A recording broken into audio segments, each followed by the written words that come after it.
చంద్రశేఖర పరమాచార్యులు వారు అందం ఏమిటి? చేత్తో మట్టిక మండలం పట్టుకుని మోకాళ్ళ మీద గొంతు కూర్చుంటే ఈ మోచిప్పలు కూడా పైకి తేలిపోయినంత బట్టపలచగా ఉండి రెండు చేతుల మధ్యలో చేతులు పెట్టి ఒక్కనాడు మనం చెయ్యం అలా ఆచమనం ఎలా చెయ్యాలో అలా చేస్తారు పరమాచార్యుల వారు. రెండు చేతులు మధ్యలో పెట్టి ఆ మట్టి ఉద్ధరిణితో తీసుకుని నీళ్లు పోసుకొని ఆ నీళ్లు తాగేవారు. ఆచమనం చేసి మహానుభావుడు ఆ సత్యదండాన్ని నదిలో ముంచి స్నానం చేస్తున్నటువంటి భంగిమలో పరమాచార్యుల వారిని చూడండి.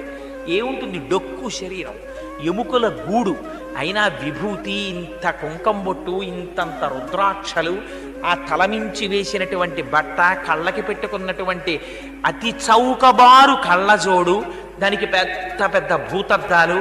కానీ ఆ చిరునవ్వు అమ్మవారి చిరునవ్వు, ఆ అభయహస్తం పరమశివుడి అభయహస్తం, ఆయన పాదాలు శ్రీకృష్ణుడి యొక్క పాదాలు.